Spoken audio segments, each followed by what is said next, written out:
Olá, eu sou o Fernando. Nesse vídeo eu vou falar sobre o modelo de classificação Naive Bayes. Então aqui a ideia é fazer uma introdução bem simples a esse modelo. A gente vai ver a intuição, vamos explorar exemplos didáticos para ver o funcionamento desse modelo de classificação, tá? E aí lá no final a gente faz um exemplo aplicado com dados reais, certo? Então eu fiz aqui esses slides para simplificar o conteúdo, tá? Vai ser uma introdução aqui bem breve sobre o assunto. E se você quiser saber mais detalhes, ter mais informações, tem esse texto aqui que o Vitor Willer preparou previamente, certo? Está bem mais completo do que os slides que eu estou utilizando aqui. Os slides são somente um resumo desse texto, tá? Então, ambos os materiais vão estar disponíveis como conteúdo aqui auxiliar desse vídeo, certo? Então, começando, vamos ver aqui alguns conceitos ao redor desse modelo. Então, o primeiro conceito que você tem que saber para entender esse modelo é o conceito de probabilidade. Então, em resumo, né, bem basicamente, probabilidade vai ser um valor no intervalo entre 0 e 1. Então, a probabilidade vai expressar basicamente qual que é a chance, né, de alguma coisa acontecer. Então, qual que é a chance de chover hoje? Qual que é a chance de chover amanhã? Então, a probabilidade vai expressar, né, uma probabilidade justamente de um evento acontecer, dado que você tem aí algumas informações observadas, né, algum conjunto de evidências que a gente chama, tá? Então, isso é importante saber porque o modelo Naive Bayes é um modelo de probabilidade, um modelo que a gente chama de probabilístico. Ele vai servir para classificar justamente eventos. Então, ele vai te entregar basicamente uma probabilidade de um evento acontecer. Então, por exemplo, o evento chover amanhã, qual que é a probabilidade desse evento de fato acontecer. Então, a gente pode utilizar esse modelo para isso. Dentre outras aplicações, né, como classificação de texto, como spam, não spam, filtragem de e-mail, né, de spam, não spam, buscar por intrusos ou anomalias em computadores, até mesmo para detecção de outliers em variáveis você poderia utilizar. Nunca vi utilizando, mas deve ser aplicável.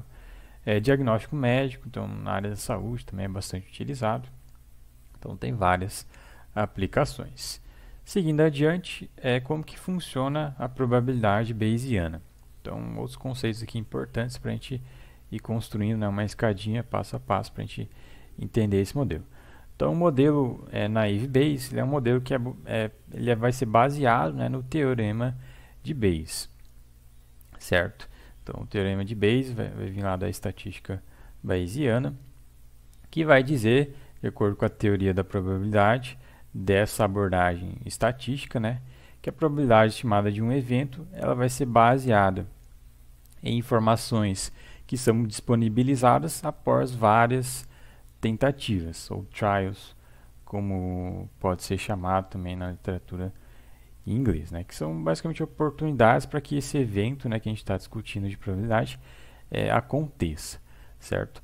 Então, vamos entender isso de forma mais concreta com exemplos. Então, por exemplo, um evento de interesse que você esteja interessado em analisar a probabilidade de acontecer. Por exemplo, o evento de interesse é o candidato X ganhar uma eleição. Então, esse é o evento de interesse que a gente está interessado em estimar a probabilidade, né, de que esse evento se concretize, que ele se realize. A tentativa desse evento acontecer vai ser justamente uma eleição que esse candidato vai concorrer, uma eleição presidencial, uma eleição do seu condomínio, etc. Então, o evento é o candidato ganhar a eleição, a tentativa, ou seja, o conjunto de evidências e informações que vão ser observadas, né, vai ser as eleições que ele concorre, né, que ele vai concorrer, tá? Outro exemplo, evento de interesse é um texto que a gente está interessado em estimar a probabilidade. Então, um texto ser classificado como um spam. Então, por exemplo, um comentário ali de um vídeo do YouTube, um e-mail que você recebeu, está interessado nesse evento, né, desse texto, né, desse comentário ser um spam. A tentativa vai ser justamente o e-mail recebido, vai ser o comentário feito lá no vídeo do YouTube, por exemplo, tá? Então, esses são os primeiros princípios, né, que você tem que saber para a gente começar a entender essa teoria da probabilidade bayesiana, que vai ser um fundamento, né, para o modelo que a gente está discutindo aqui. Seguindo adiante, como que a gente calcula então a probabilidade? Falando de forma bastante simples, né, vai ser basicamente o número de tentativas que o evento ocorreu, certo? Então, o candidato ali concorreu e foi eleito em 2 eleições. Então, ele foi eleito em 2 eleições, mas concorreu em 4 eleições. Então, o número de tentativas que o evento ocorreu é 2, o número de tentativas total vai ser 4. E aí a probabilidade vai ser justamente isso, o número de tentativas que o candidato ganhou, o evento, esse vai ser o seu evento de interesse, dividido pelo número total de tentativas, que é quantas eleições ele concorreu, certo? É uma forma bem simples, que eu coloquei um outro exemplo de, por exemplo, se nos últimos 10 dias choveu, dos últimos 10 dias, se 3 dias choveu, né, a probabilidade de chover, por exemplo, amanhã, o evento de interesse, né, a probabilidade que a gente quer estimar, vai ser cerca aí de 30%. Então, 3 dividido por 10. O que equivale a dizer que também amanhã tem probabilidade de 70% de não chover, certo? Então, são eventos aí mutuamente exclusivos, eles não podem acontecer ao mesmo tempo, né? Chover e não chover não é algo que pode acontecer ao mesmo tempo em um mesmo local, certo?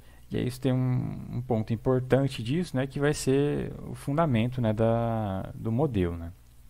Que a gente vai começar agora a discutir a questão do evento, né, de interesse e a relação, né, de vários eventos, né, que podem estar associados, né, com a sua variável, né, que você está tentando classificar, por exemplo. Então, a gente tem que saber aqui qual que é a distinção entre eventos dependentes e eventos independentes.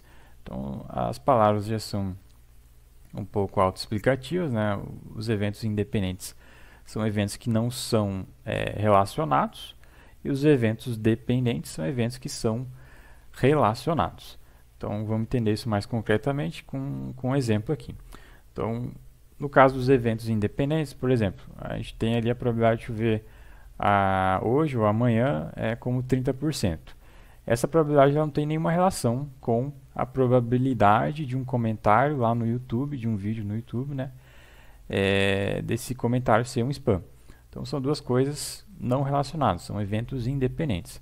A probabilidade de chover não tem relação com a probabilidade de um comentário no YouTube ser um spam, certo? São coisas que não fazem sentido, não tem relação, certo?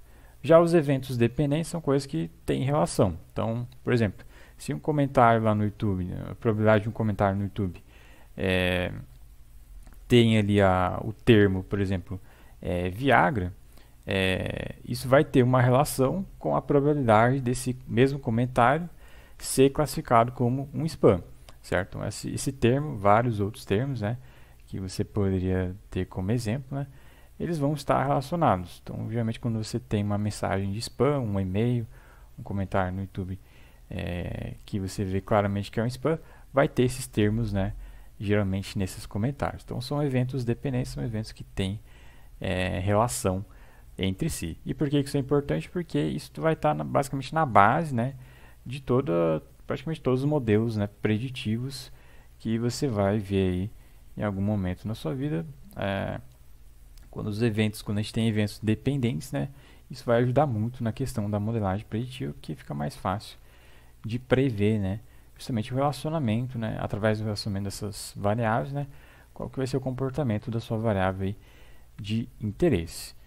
Já para eventos independentes, a gente praticamente fica impossível, né, prever uma coisa com base em outra coisa, certo? Então, essa é a ideia de explorar eventos dependentes nesse modelo que a gente está tratando aqui, certo?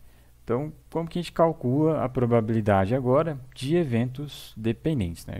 Aí já é um pouco mais complicado, certo? Então, a gente precisa entender isso para conseguir entender o modelo, que vai ser a base para o modelo. Então, aqui o nosso objetivo é calcular a probabilidade de 2 eventos acontecerem ao mesmo tempo.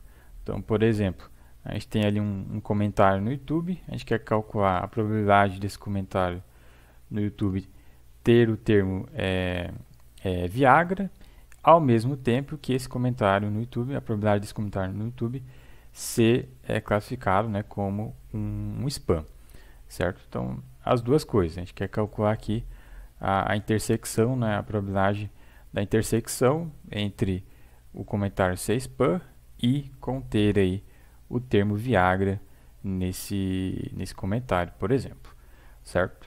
E aí o que a gente vai utilizar para fazer, né, esse cálculo dessa probabilidade desses dois eventos dependentes? Aí a gente vai explorar, né, justamente o teorema de Bayes, certo? Que ele vai ser representado genericamente desse jeito aqui. Então a gente vai ter aqui a probabilidade a posteriori. Então a gente vai ter aqui a probabilidade do evento A acontecer dado que o evento B ocorreu, certo? Que vai ser igual a essa formulazinha aqui, que é igual a essa formulazinha aqui. Isso é tudo equivalente, tá? Então, o que a gente geralmente representa, né, é isso daqui, certo?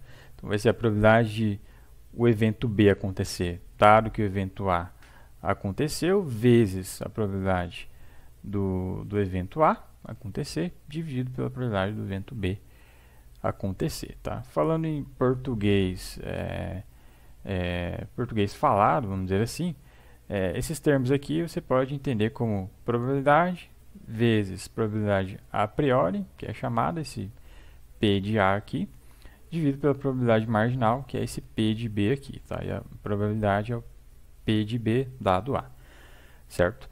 Então, em resumo, que essa sopa de letrinhas aqui está nos proporcionando é pensar em uma maneira, né, de a gente calcular essa nossa probabilidade de um evento acontecer com base, né, em informações de um outro evento, de um evento dependente. Então a gente quer calcular a probabilidade de A acontecer, por exemplo, comentário no YouTube ser spam, com informações, com evidências sobre um outro evento. O evento B, por exemplo, esse comentário, a probabilidade desse comentário ter o termo ali Viagra ou outros termos nesse sentido. Então, eventos dependentes. A gente está explorando nessa forma essa questão, tá?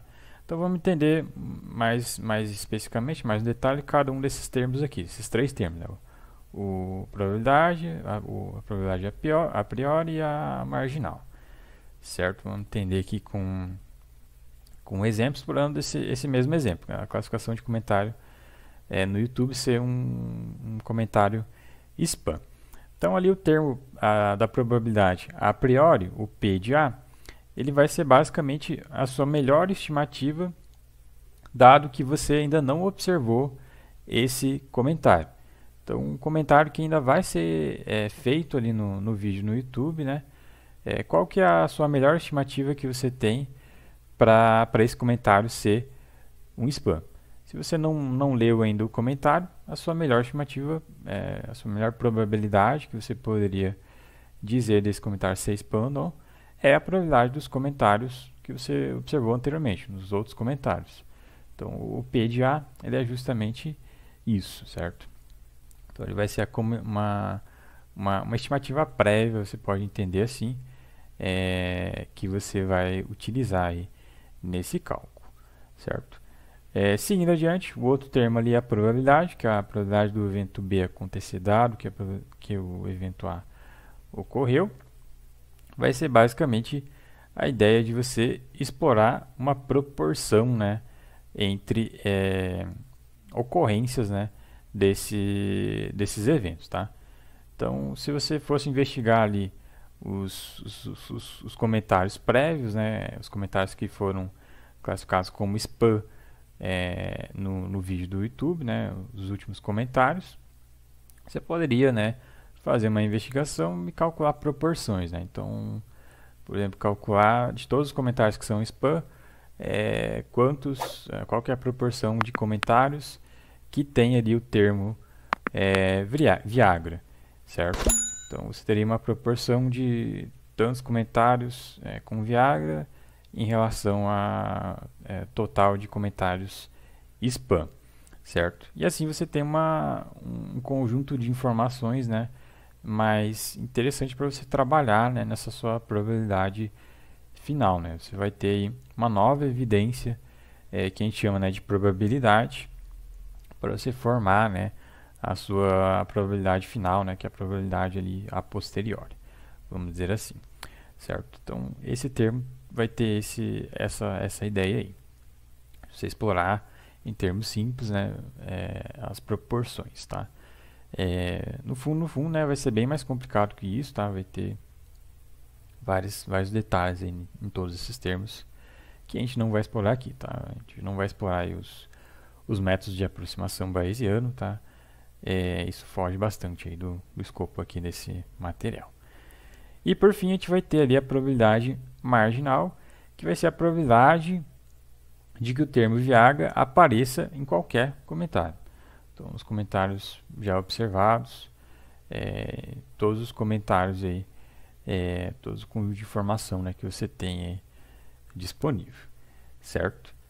Então, seguindo adiante, vamos colocar aqui um exemplo numérico, né, para facilitar o entendimento. Aqui a tabela ficou um pouco com a fonte pequena, de repente depois eu dou uma melhorada.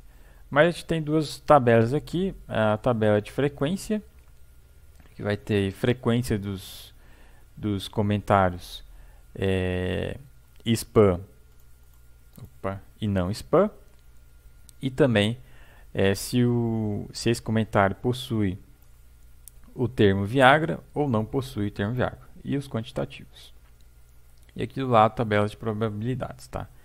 Então, por exemplo, eu tenho ali 4 comentários que são spam, que tem o termo Viagra. Eu tenho um comentário que é não spam, não foi classificado como spam, e possui o termo Viagra. Então, isso aqui é uma classificação incorreta, né? Ele, na verdade, é uma classificação de um comentário não spam, né? Mas que tem o termo Viagra, certo? Então, corrigindo isso. A gente vai ter aqui no segundo caso, né, 16 comentários que são comentários spam, mas não possuem o termo Viagra.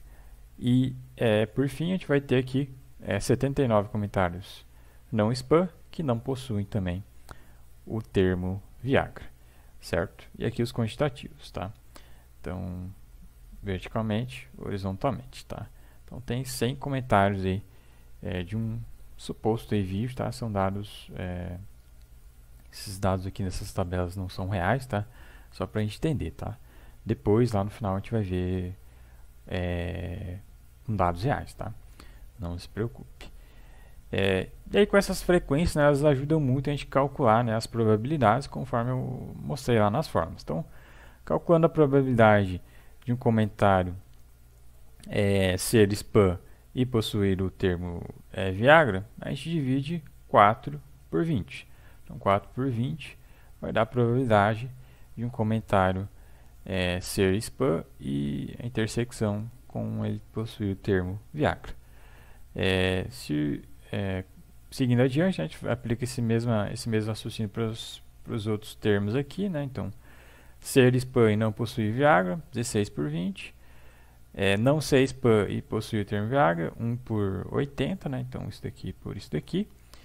E não ser spam e não possuir o termo Viagra, 79 por 80, certo? Então, vai dar um valor aí. E a mesma lógica, né, para os totais aqui. Então, aqui a gente soma 16 com 4, vai dar 20, divide pelo total de comentários. Então, vai dar a probabilidade aqui de um comentário ser spam. A probabilidade de um comentário ser não spam vai ser 80 dividido por 100, certo? Então, segue essa lógica aí. E aí, com isso, a gente consegue, né, tirar, né, alguns insights e também calcular a probabilidade que a gente chama, né, de probabilidade a posteriori. Então, por exemplo, a probabilidade de um comentário ter o termo Viagra, dado que ele é um spam, então essa expressão aqui, a probabilidade de o comentário ter o termo Viagra, então Viagra igual assim, dado que é um comentário spam, é 4 de 20. E a probabilidade a posteriori, que é aquela fórmula que eu acabei de apresentar, vai dar esse outro termo aqui. Então, a probabilidade de o comentário possuir o termo Viagra, dado que ele é um spam, então é esse 4 de 20 aqui, então 4 de 20, vezes a probabilidade de ser spam, então vai ser 20 de 100, ó, então 20 de 100, dividido pela probabilidade de possuir o termo Viagra. Então, Viagra vai ser 5 de 100. Então, 5 de 100 aqui no denominador. Resolvendo isso aqui vai dar 80%, que a gente chama de probabilidade a posteriori de ser um comentário spam, dado que a gente observou ali que tem o termo Viagra, certo? Então, espero que tenha ficado claro aí. Aqui está relativamente simples, né? Só que aí, na questão aí de código, né, com volume de dados maiores, né, aí só vai mudar, né, o processamento, né, os cálculos, de forma a ser mais eficiente, né, do que calcular proporções, tá? E agora falando dos finalmente aqui do algoritmo Naive Bayes, esse termo aqui naive, né, vai significar ingênuo, né, no português. E isso está relacionado à relação, né, que o modelo dá entre os dados, né, do seu modelo, entre as variáveis do seu modelo. Então, vai ter ali uma suposição de que as variáveis elas são igualmente importantes e também são independentes, né, para classificar um evento de interesse, certo? Então, se você tem ali 30 variáveis para classificar uma variável de interesse, todas essas variáveis elas vão ser igualmente importantes e independentes.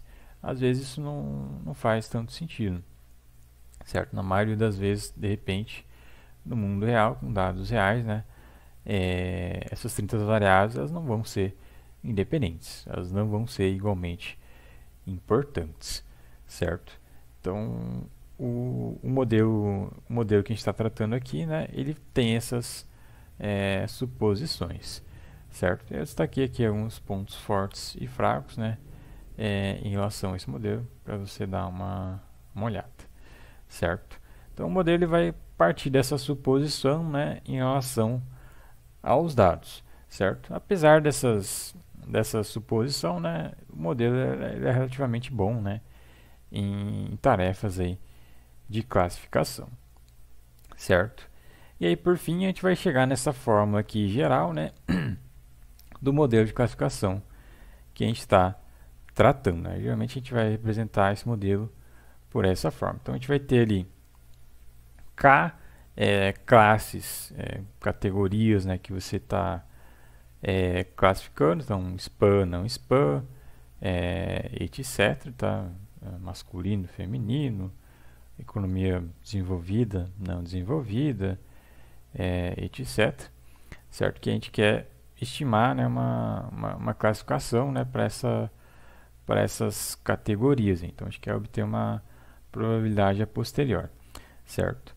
E a gente vai ter, né, um conjunto de informações que a gente vai utilizar para isso. Então, a gente vai ter aí variáveis x1, x2, xn e etc. Então, a gente quer calcular a probabilidade da categoria K ocorrer, dado que a gente tem esse conjunto de informações variáveis independentes, né, xn, né, que a gente observa, certo? E aí isso aqui vai ser igual a um produto de todas as probabilidades dessas variáveis x e dado a probabilidade da categoria CK, certo? A gente faz um produto de tudo isso daqui vezes a probabilidade das categorias aí CK, e aí vai ter um terminho aqui 1 sobre Z, que vai ser basicamente um termo que vai atuar aqui na fórmula para converter o resultado dessa expressão aí de possibilidades para probabilidades. Então, o modelo estima, né, justamente probabilidades, certo? Então essa é a ideia, né? No final tem uma probabilidade, a gente utiliza essa probabilidade para classificar o evento, né? Geralmente acima de 0,5 de probabilidade vai ser aí a categoria igual a 1, abaixo de 0,5 de probabilidade significa que essa categoria é igual a 0, certo? Então o software, né, em termos de código, ele vai explorar, geralmente vai explorar essa função aqui, tá? Então, seguindo adiante, agora a gente vai para um exemplo prático, né, com dados reais. Aí eu deixei essa parte não aqui no slide, deixei aqui no texto, ó, lá no final. Então aqui no texto tem tudo explicadinho para quem quiser dar uma olhada. Tem também a parte do estimador de Laplace para não ter problema ali de probabilidade de ser igual a 0, tá? Aí tem esse detalhezinho aí. E chegando aqui na parte do exemplo, né, eu vou explorar aqui justamente um exemplo com dados reais de comentários de vídeos, né, no YouTube. Especificamente, né, a gente vai pegar o dataset YouTube Spam Collection, está disponibilizado nesse site dessa universidade aqui. Eles coletaram, não sei se é a data de coleta dos dados, mas tem essa data aqui, março de 2017. Esses dados foram disponibilizados aí, certo?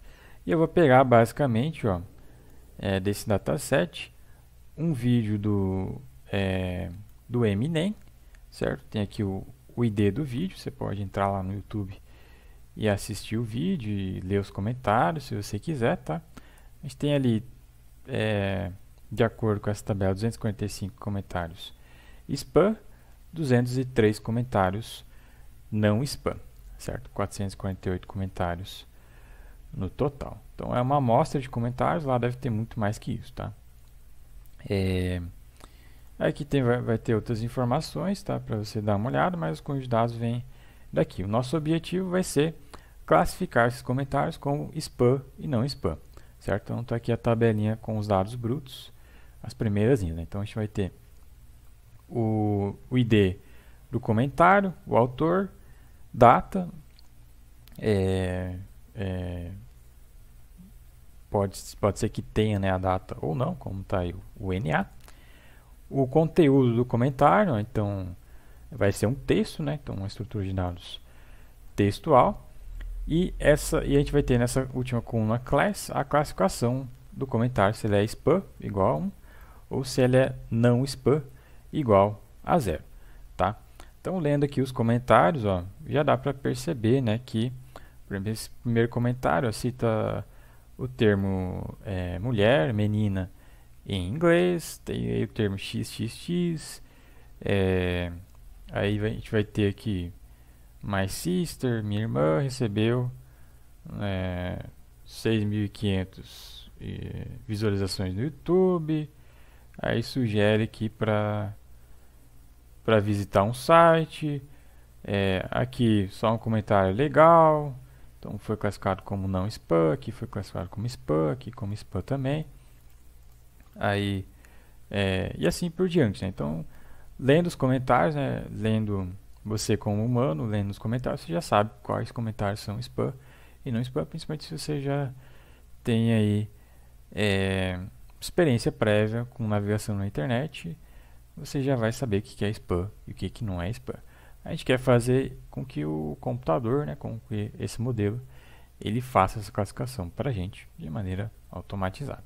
Então, a ideia é essa. Vamos ver como que o modelo desempenha. Então, aí vai ter vários problemas aqui, né? Não problemas, mas são dados textuais, né? Então, o modelo, né, é um modelo estatístico. Né? O modelo estatístico, ele entende, né, tabelas numéricas, ele não entende, né, textos.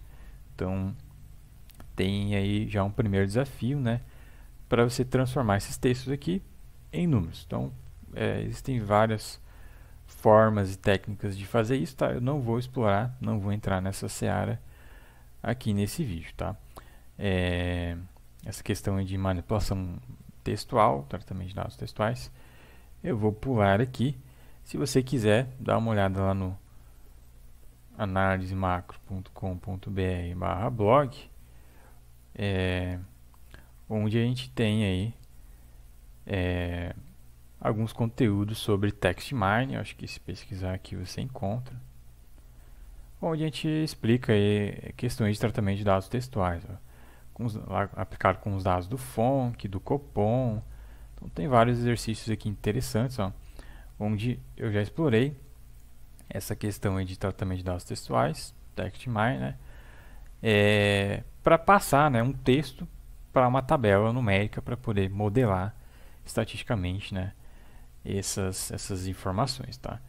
Então são vários tratamentos que precisam ser aplicados, ó, capitalização das letras, remoção de números, top words, pontuação, stemming, separação das amostras, termos infrequentes e tudo mais, tá? Então são vários procedimentos que precisam ser feitos, tá? Eu não vou explorar isso aqui, porque senão eu precisaria estender esse vídeo aqui em mais 1 hora. Acho que não é o ideal aqui, tá? Então, se você tiver dúvidas sobre esses procedimentos, dê uma olhada aí no blog da Análise Macro. Vai ser a minha sugestão aqui, certo? E aí, depois que você aplicar todos esses processamentos nesses dados brutos aqui, você vai chegar eventualmente a uma tabela como essa, que eu coloquei aqui o ID do comentário no vídeo do YouTube, o comentário em si, né, o conteúdo, a classificação, né, que já vem aqui essa classificação para a gente nesse dataset, tá? Vale um parêntese que eu não sei qual que é a origem dessa classificação, tá? Não sei de onde que veio esses zeros e uns, tá? Então estou partindo aqui do ponto que eu desconheço a classificação e eu assumo que ela é verídica, tá?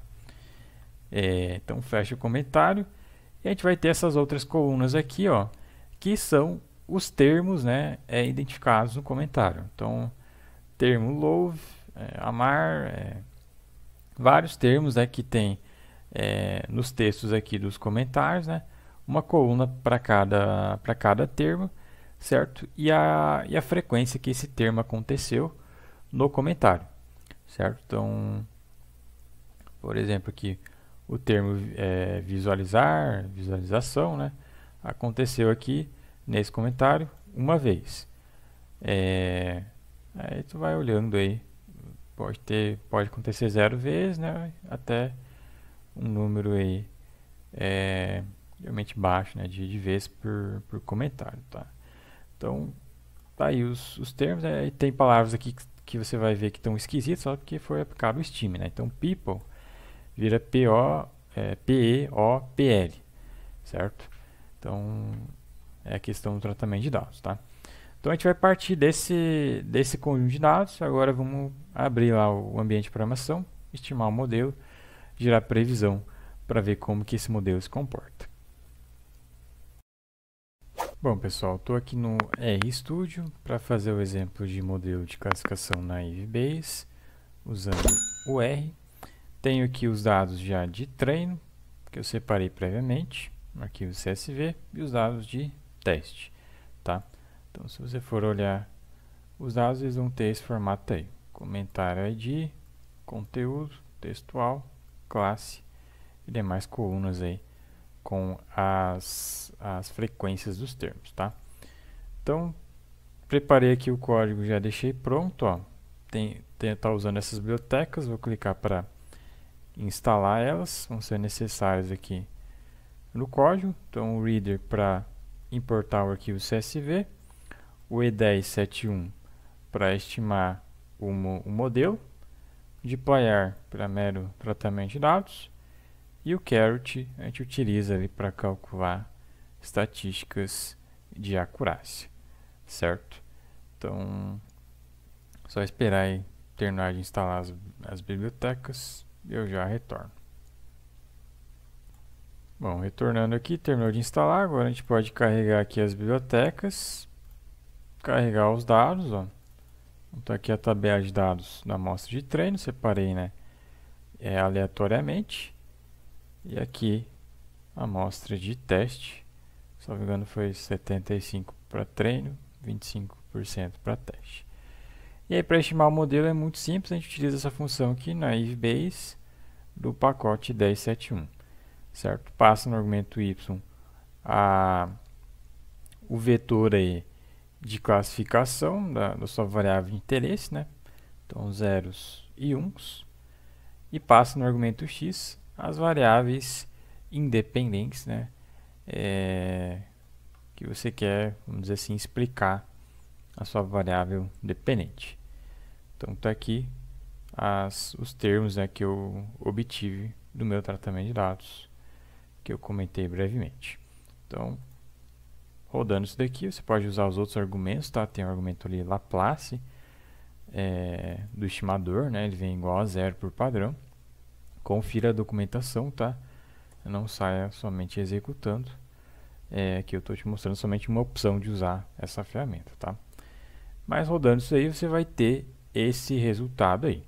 Então, a gente vai ter aí o modelo estimado, e aí com ele a gente gera previsões, vamos dizer assim, classificações para novos dados que esse modelo não conhece ainda, que é a amostra de teste.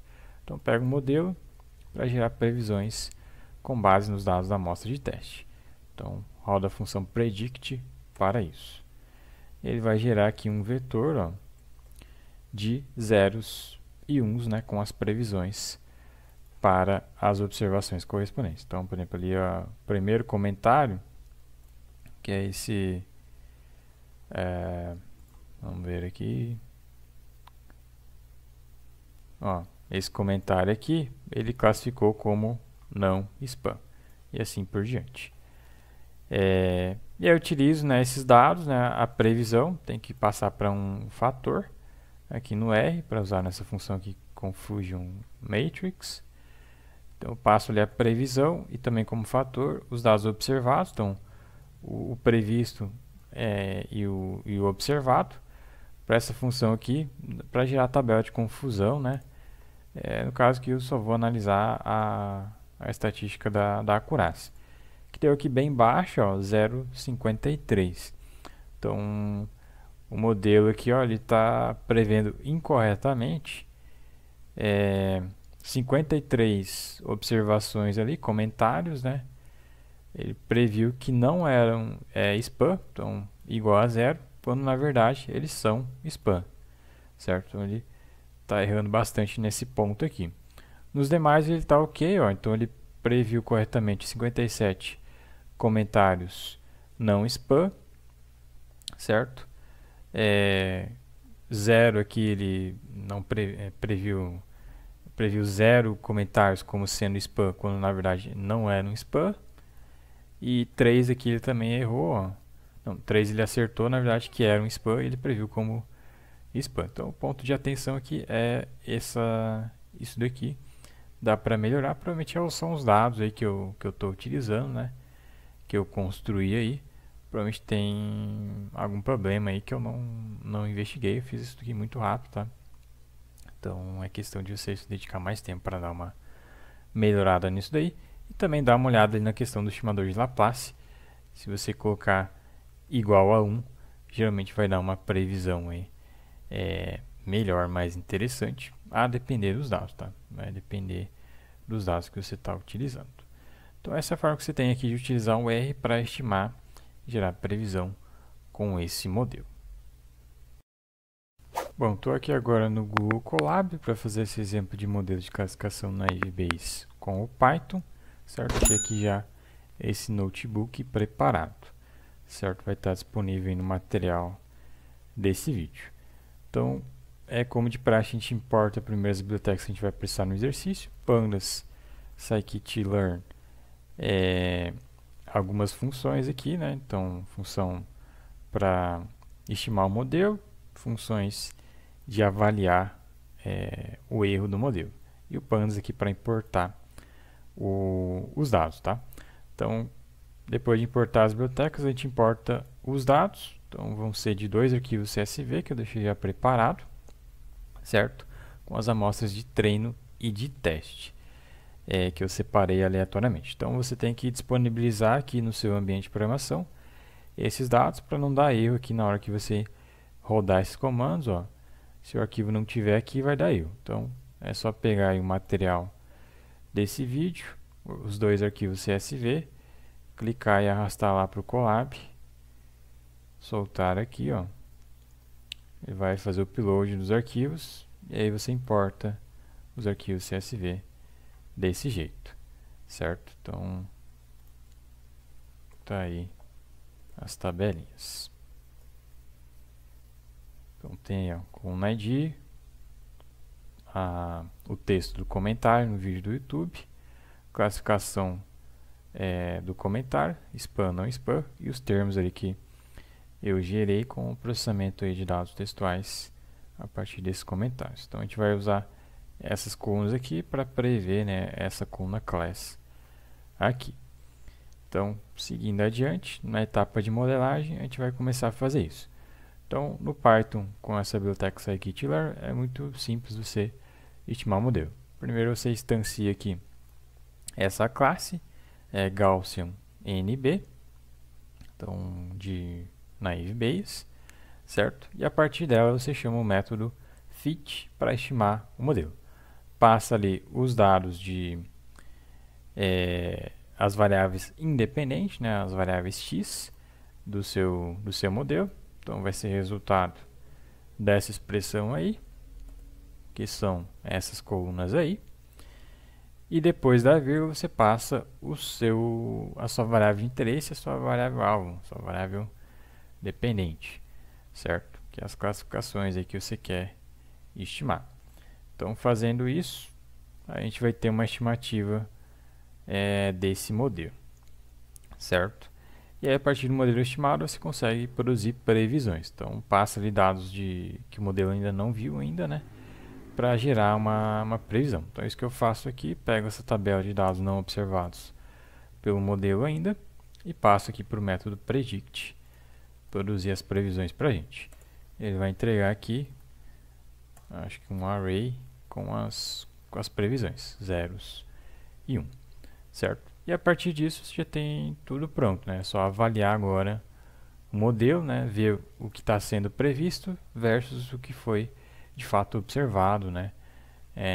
Dos dados. Então é isso que eu faço aqui no final, gero a tabela de confusão, que eu já abordei, e a métrica ali de acurácia, que eu também já abordei em outras oportunidades, com não com essas funções, né, mas seguindo a mesma lógica. Então essa função confusion matrix vai gerar a tabela de confusão, e a accuracy score vai gerar a métrica ali de acurácia, tá? O valor ali percentual. Então a tabela de confusão tá aí, ó, tá bem interessante aí as previsões, ó.